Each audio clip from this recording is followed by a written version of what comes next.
محترم کارمندان مقامات عدلیه، در عرفه جشن مقدس 35 سالگی استقلال دولت تاجیکستان افتتاح گردیدن بنای نوی وزارت عدلیه را که نتیجه توجه خاصه دولت به رشد نظام حقوقی و فراهم آوردن شرایط مناسب برای فعالیت خدمتچیان دولتی می باشد، به همه شما تبریک میگویم.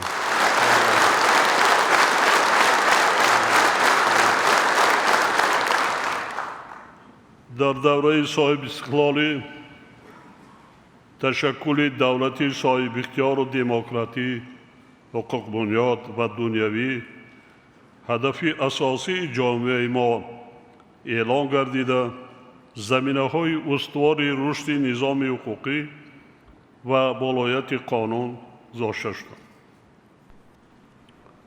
تاجیکستان دولت حقوق بنیاد می باشد و محض همین پرینسیپ تقاضا می نماید که فعالیت تمام بخش‌های حیات دولت، جامعه و شهروندان در دایره قانون عملی کرده شد.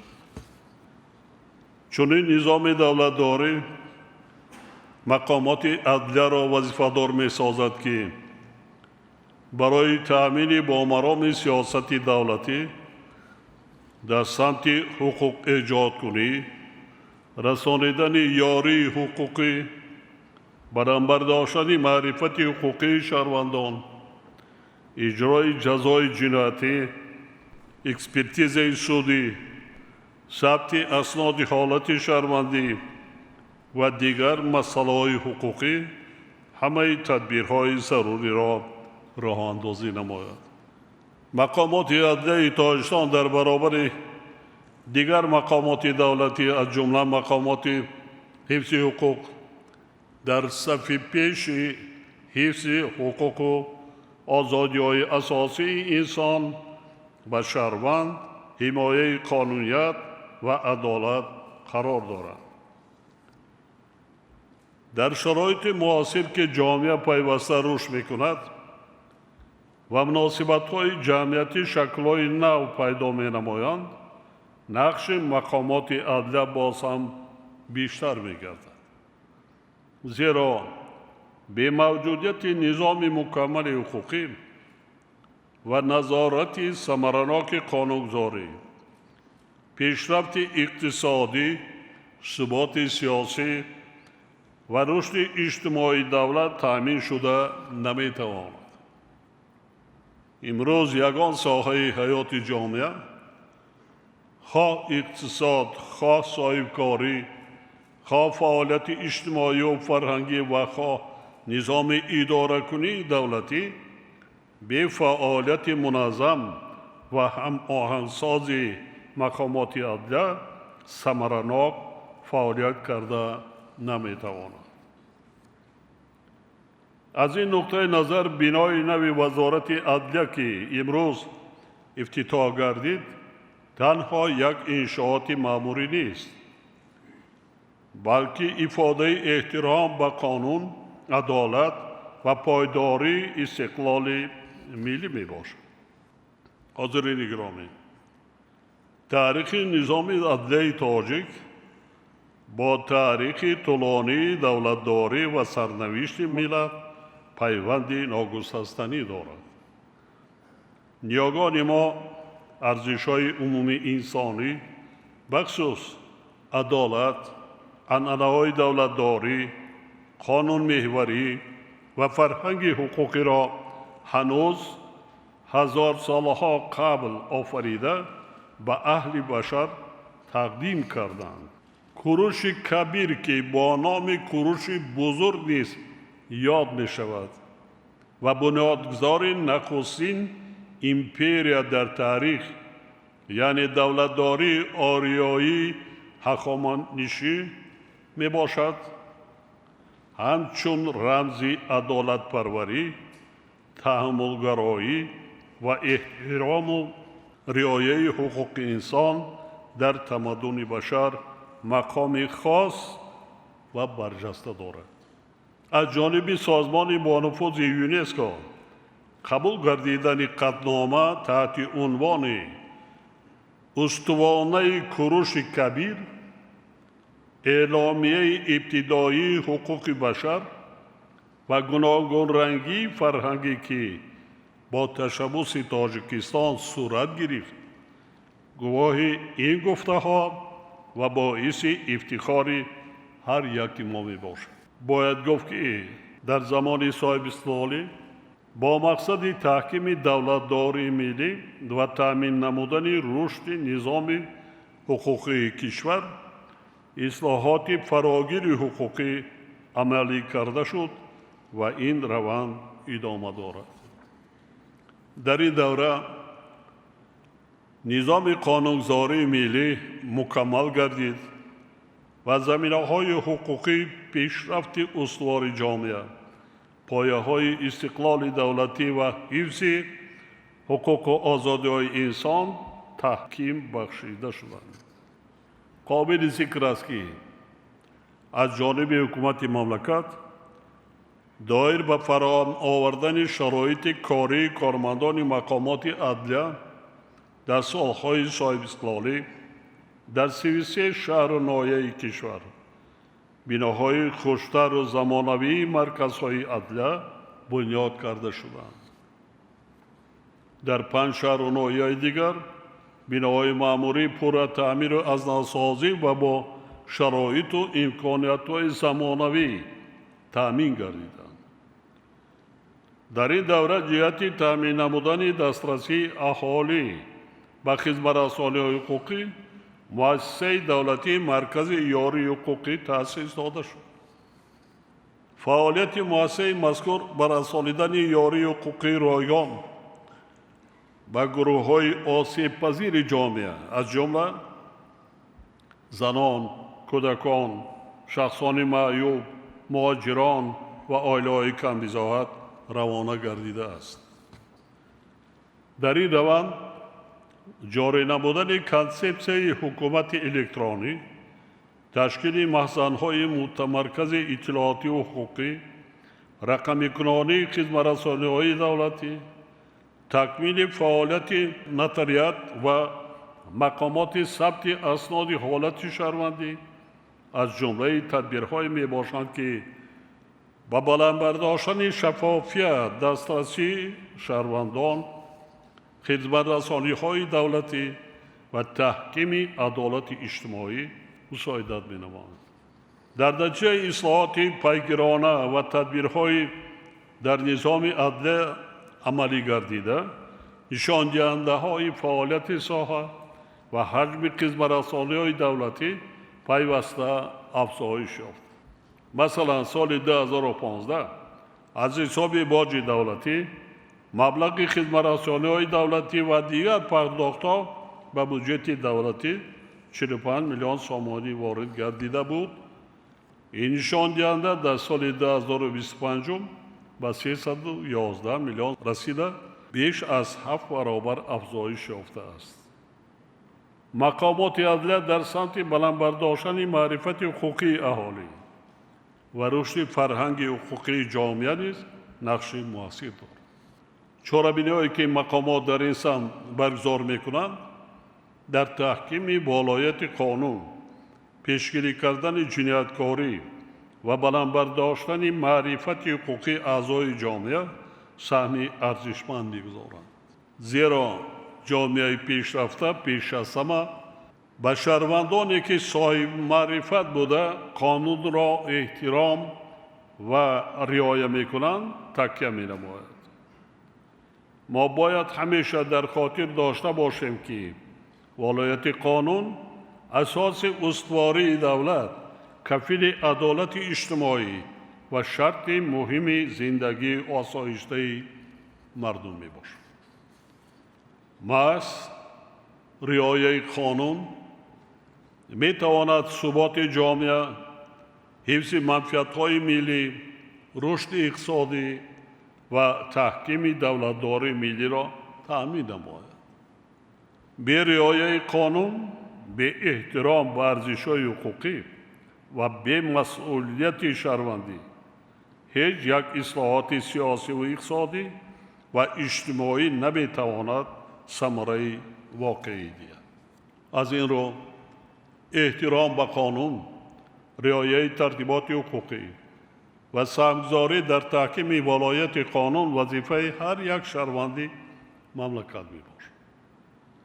محض به همین خاطر و به مناسبت 30 سالگی کنستیتوسیون تاجیکستان صاحب اسلام ما سال 2024 را سال معرفت حقوقی اعلان نمودیم.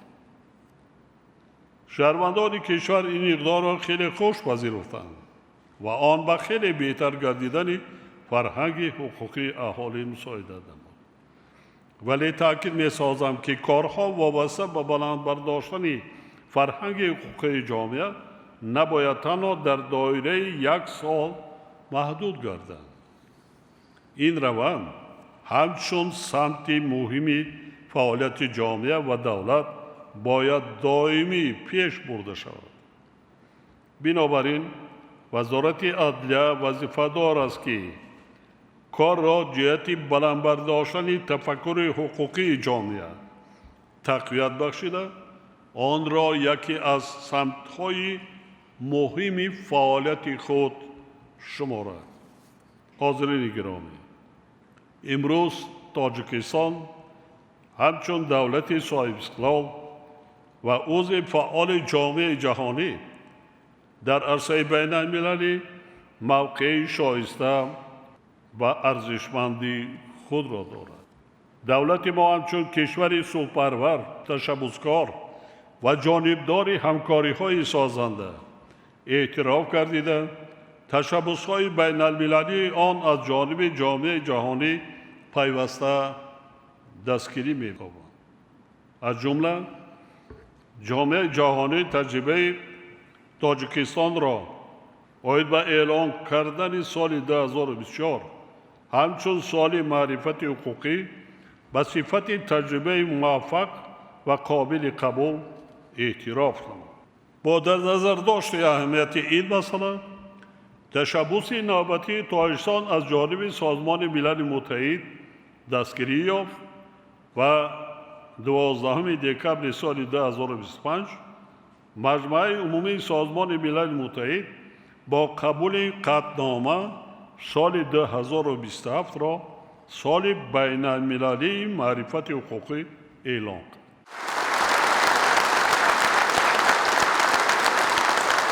این تشبث مهم نشانه اعتراف نقش کشور ما در تحکیم ولایت قانون، بلند برداشتن معرفت حقوقی، رشد فرهنگ حقوقی و پیشبرد ارزش‌های دموکراسی در سطح بین المللی میباشد. ما اطمینان کامل داریم که اعلان گردیدن سال بین المللی معرفت حقوقی با گسترش همکاری‌های بین المللی، تحکیم فرهنگ حقوقی و بلند برداشتن احترام به قانون و حقوق و آزادی‌های انسان در سطح جهانی مساعدت خواهد کرد. و ما لازم است که ما باید حقوق شناسای سطح بین المللی بیشتر داشته باشیم. یک چند زبان‌های خارجی را باید به درجه زبان مادری دانند. تاجیکستان را در عرصه بین المللی حمایه و نمایندگی کرده توانند. از این رو وزارت عدلیه همچون مقام وکالتدار باید پیشبرنده و هماهنگساز این اقدام باشد و نقش کلیدی خود را در عملی سازی سال بین المللی معرفت حقوقی اجرا نماید. ضرور است که جهت آماده نمودن چاره‌بینی‌های مهم سطح بین المللی و دولتی کنفرانس و نشست‌ها و دیگر چاره‌بینی‌ها از حالا کارهای عملی آغاز کرده شوند.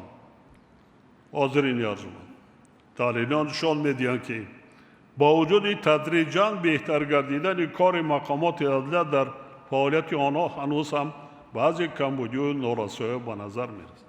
حاضرین ارجمند، مخصوصا تاکید باید کرد که صفت تهیه لایحه سندهای معیاری حقوقی به حکومت مملکت پیشنهاد شونده هنوز با طلبات پورا جواب نیست. کارمندان وزارت به مسئله سنجش حقوقی لایحه سندهای معیاری حقوقی از لحاظ طلبات قانونگذاری دقت اولین درجه ظاهر نمی‌کنند. در نتیجه قسمی از لایحه‌ها در دستگاه اجرایی پرزیدنت تکمیل داده می‌شوند. از این لحاظ رهبریت وزارت را ضرور است که برای بلند برداشتن سطح کسبیت کارمندان و جاری نمودن تجربه مکمل تهیه لایحه سندهای معیاری حقوقی تدبیرهای ضروری را راه اندازی نماید. همچنین تأکید می‌نمایم که در شرایط گسترش مناسبت‌های بین المللی، افزایش عهده‌داری‌های شرطنامه‌ای و ضرورت حمایت منفعت‌های ملی، نارسایی کادرهای بلند اختصاص در ساحه حقوق بین المللی همانا باعث نگرانی می‌باشد. کار در سمت بقیه‌گیری و نظارت فعالیت اتحادیه‌های جمعیتی نیز بهبودی را تقاضا می‌نماید. ضرور است که مسئله مطابق بودن فعالیت اتحادیه‌های جمعیتی با مقصدهای آیین‌ناموی آنها پورا تحت نظارت قرار داده، حسابات مالیوی آنها بخصوص عاید به درآمد و خراجات در سامانه مقامات عدلیه جای کرده شود. با وجود قبول قانون جمهوری تاجیکستان درباره یاری حقوقی و تأسیس مؤسسه دولتی مرکز یاری حقوقی، فعالیت مقامات در این سمت نیز نظارت نیست. از این رو ضرور است که فعالیت عاید به رسانیدن اطلاعات حقوقی به اهالی از جمله با راه گذرانیدن جلسه‌های سیار، اندیشیدن دیگر تدبیرها جهت بلند برداشتن سطح دانش‌های حقوقی اهالی و مساعدت برای حل بحث‌های حقوقی آنها جانا کرده شد. تحلیلات نشان می‌دهند که کارهای فرماندهی عاید به قانون‌های نو قبول کرده شده اکثر وقت با اصول‌های کهنه یعنی مجلس‌های رسمی گذرانیده می‌شود. استفاده شبکه‌های اجتماعی و واسطه‌های معاصر اطلاعاتی برای تربیت و جلب جوانان در رویه احترام و رعایت قانون یعنی تربیت حقوقی آنها حالا هم ناکفایه میباشد. فعالیت مقامات عدلیه در سمت خدمت‌رسانی‌های دولتی نیز بهبودی را طلب می‌کند. هرچند که در ساحه روند رقمی کنانی برای مانده شده است، ولی سرعت رشد آن به طلبات امروزه جوابگو نیست. موافق معلومات در فهرست خدمت‌رسانی‌های دولتی 72 نمود خدمت‌رسانی‌های دولتی به وزارت عدلیه مسئول میباشد. اما حالا تنها 9 نمود آنها توسط پورتال یگانه خدمت‌رسانی‌های دولتی به اهالی دسترس میباشد که این برای مقام مسئول ساحه خدمت‌رسانی‌های مهم حقوقی قانع کننده نیست. نگاه داشتن خدمت‌رسانی‌ها در شکل کاغذی، نوبت‌های صنعی، مراجعت تکراری شهروندان، طلب نمودن حجت‌های زیادتی باعث به وجود آمدن نارضایت مردم و حالت‌های کارآسانی می‌گردد. حالت‌های سری وقت بررسی نکردن مراجعت کارافتادگان و مناسبت دغلانه کارمندان ثبت اسناد حالت شهروندی، نتایج دولتی و به طور صنعی به کشاکاری راه دادن حالا هم جای دارد.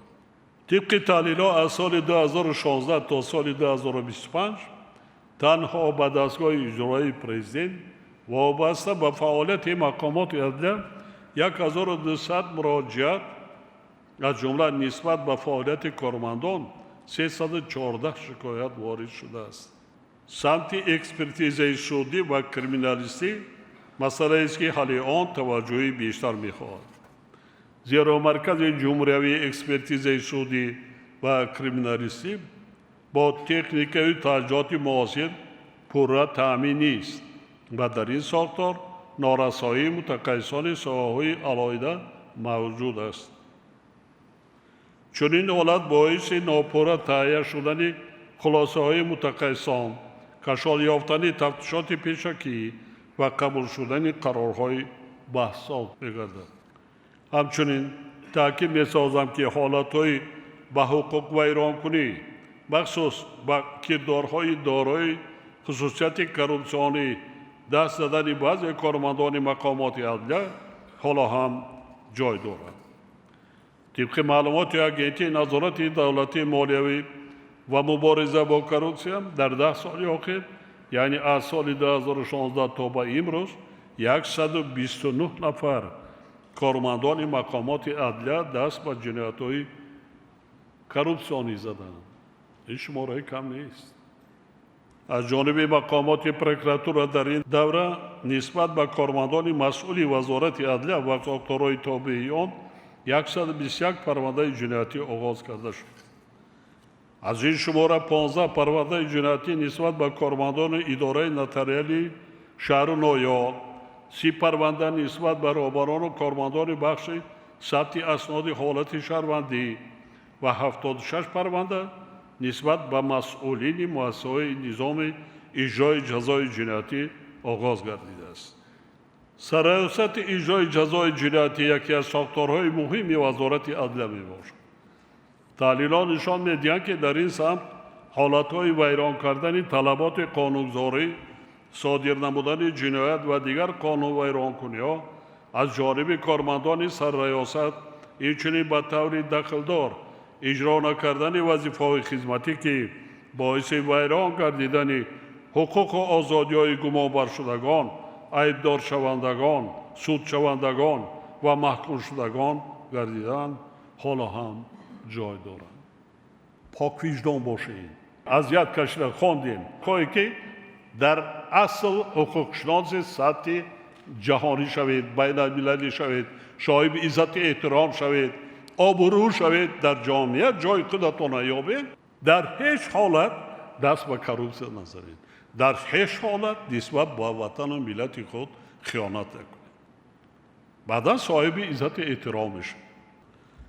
سرایست اجرای جزای جنایتی وصادار کرده میشود که نظام نظارت داخلی، کارهای اپراتیوی، انتخاب کادرها، آموزش وضع روانی کارمندان و محکوم شدگان، پیشگیری کردن وارد شوی اشیاء منع شده به داخل مؤسسه‌های اصلاحی و رعایت ولایت قانون را پورا بازبینی و تجدید نماید.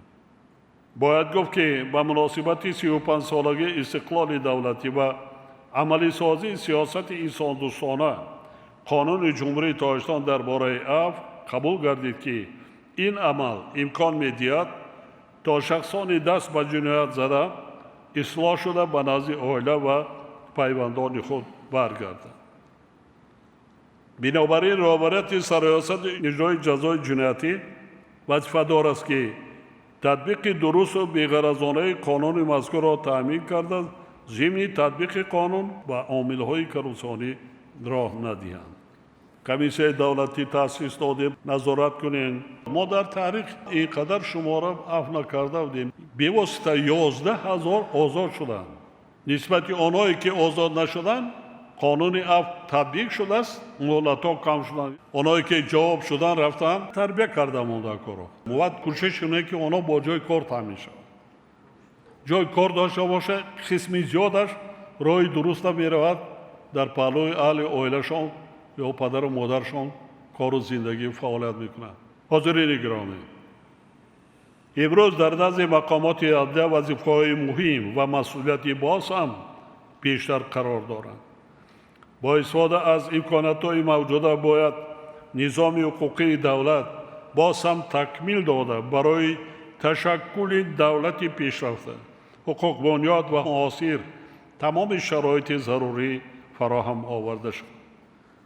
در زمان صاحب استقلالی از جانب مقام عالی قانونگذاری کشور 2265 قانون‌های کیسانی، کودکس‌ها و قانون‌ها که مناسبت‌های مهم جمعیتی را به تنظیم می‌دارند قبول کرده شد.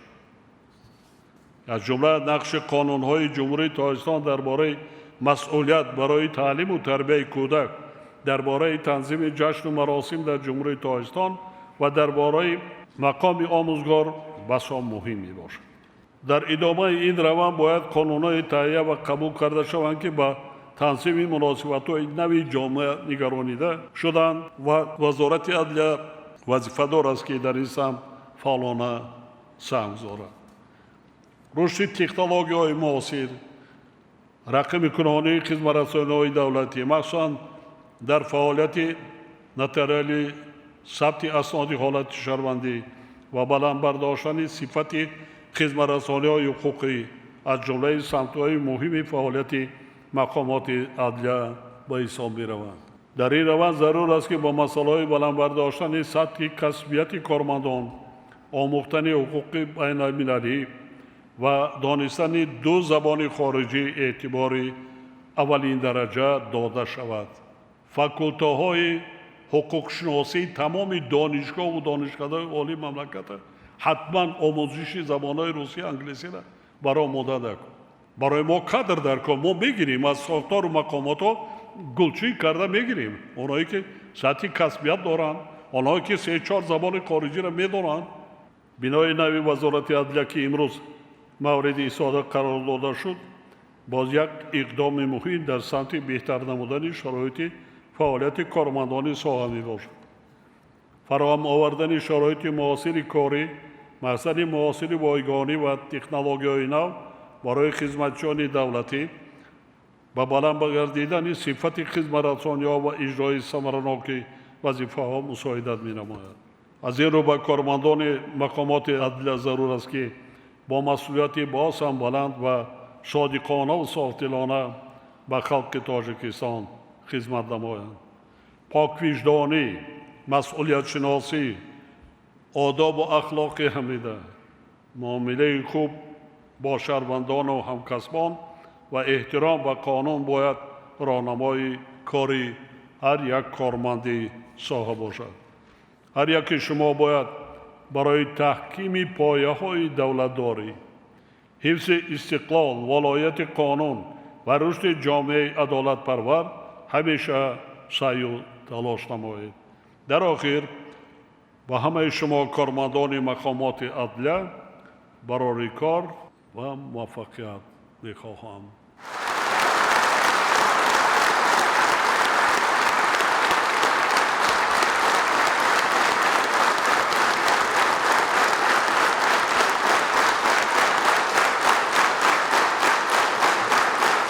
ما در عرفه جشن 35 سالگی استقلالیت قرار داریم و مناسبت این جشن فرخنده و این جشن تاریخی تبریک میگم به شما. پیش از همه سلامتی، خوشبختی، تمام خوشی‌های زندگی را آرزومند هستم. سلامت باشید.